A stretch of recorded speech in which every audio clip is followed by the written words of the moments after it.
Namaste. Namaste. So today we're going to define what is urban permaculture, why it's important, and I'll share some examples. So let's start with the definition of permaculture. As we learned in Rico's PDC, permaculture is a design system to create the conditions for blank human habitat. Can someone fill in the blank?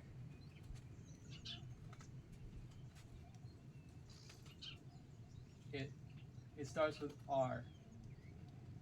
Regenerative. Yes, exactly. Regenerative human habitat. So, I guess by definition, in a way, urban permaculture is a design system to create the conditions for regenerative human habitat in cities, or in a city. Sorry. And why is this important? So, over what % of humans live in cities? Any guesses? Could be 30. Okay, we have 30. It's higher. 70. 60. Okay. Yeah. So, sorry. 36. 36. Okay. So we had 60 and 70 as well. So like, it's over 50% right now, and it's increasing, right? As we know, migration. So yeah, so over 50% of humans live in cities, so it's critical that we as permaculture designers use our skills to make our cities more regenerative. Now, what is a regenerative system? From my understanding, a regenerative system catches and stores more natural resources than it consumes. And the aim is to keep those resources in the system for as long as possible. And then we can say what's a degenerative system? One that consumes or pollutes more natural resources than it can catch and store. So in some ways as well, you could say that in like a regenerative system, there's more inflow and less outflow, and in a degenerative system, there's less inflow and more outflow, more consumption, less coming in, etc. That make sense? Alrighty. So in general, do cities have more regenerative or degenerative systems? Degenerative. Right. So I observed 3 degenerative systems in my building and neighborhood in Mumbai. 1, food waste, and I have over here just food, electricity, and water. Those are my examples. Food waste going to landfills, electricity being generated by burning coal, and 3rd, excess water usage. Right?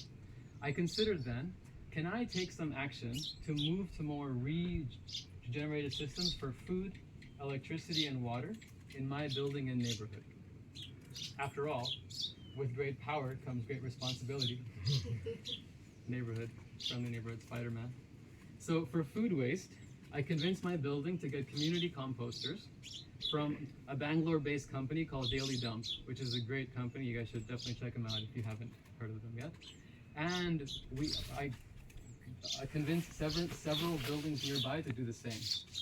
And now much of our neighborhood in Mumbai composts all of our food waste, recycling nutrients from plants to soil to plants in our balcony and building gardens, and basically keeping those food nutrients, keeping those food nutrient resources in the system for as long as possible.